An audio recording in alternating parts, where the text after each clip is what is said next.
আসসালামু আলাইকুম ওরহমতুল্লাহি ওবরাকাতুহু। আজ আমরা শুনব এক হৃদয় ছোঁয়া বাস্তব ইসলামিক ঘটনা, এক গুনাহগার নারীর জান্নাতে প্রবেশ। একটি ঘটনা যা আমাদের শেখায় আল্লাহর রহমত কত অসীম, কত মহান।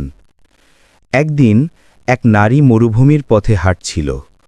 সে ছিল এক গুনাহগার নারী, সমাজ তাকে ভালো চোখে দেখত না। কিন্তু আজ তার জীবনে এমন একটি মুহূর্ত আসতে চলেছে যা তার পুরো ভাগ্য বদলে দেবে। প্রচণ্ড রোদ, তপ্ত বালু, চারপাশে শুধু গরম বাতাস। সে পিপাসায় কাতর হয়ে পড়ল। অবশেষে দূরে এক কূপ দেখতে পেল।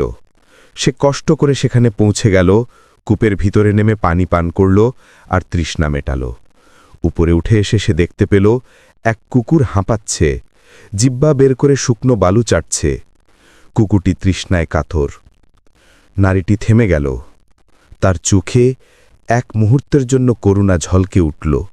সে ভাবল, এই কুকুরটিও তো আল্লাহর সৃষ্টি, যেমন আমি। তখন সে আবার কূপে নেমে গেল, নিজের চামড়ার জুতা খুলে তাতে পানি ভরল। এক হাতে জুতা ধরে সাবধানে উপরে উঠল আর কুকুরটির মুখে পানি ঢেলে দিল। কুকুরটি শান্ত হল, তার চোখে যেন কৃতজ্ঞতার এক নীরব কথা ফুটে উঠল। এই ছোট্ট কাজটি দেখে আল্লাহ তাআলা তার অসীম রহমত দিয়ে নারীর এই দয়াকে এত ভালোবেসেছিলেন যে তিনি তার সব গুনাহ ক্ষমা করে দিলেন।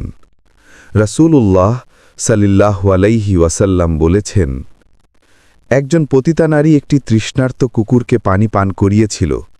এজন্য আল্লাহ তাআলা তার সকল গুনাহ ক্ষমা করে তাকে জান্নাত দান করেছেন। সহিহ বুখারী ও মুসলিম। এই গল্পটি আমাদের শেখায়, কোনো ভালো কাজ কখনো ছোট নয়। একটি ছোট্ট দয়া, একটি করুণা আল্লাহর কাছে হতে পারে জান্নাতের কারণ। আল্লাহ বলেন, আমার রহমত সব কিছুকে আচ্ছাদিত করে। সূরা আল আরাফ ১৫৬। তাই ভাই ও বোনেরা, কাউকে তার অতীত দেখে ঘৃণা করো না, আর নিজের গুনাহ দেখে কখনো হতাশ হও না। একটি ছোট কাজ, একটি দয়া, একটি ক্ষমা, হয়তো সেটাই হবে তোমার জান্নাতের টিকিট। আল্লাহ আমাদের দয়ালু ও ক্ষমাশীল বানান, আমাদের গুনাহ ক্ষমা করুন এবং জান্নাতুল ফিরদাউসে স্থান দান করুন। আমিন।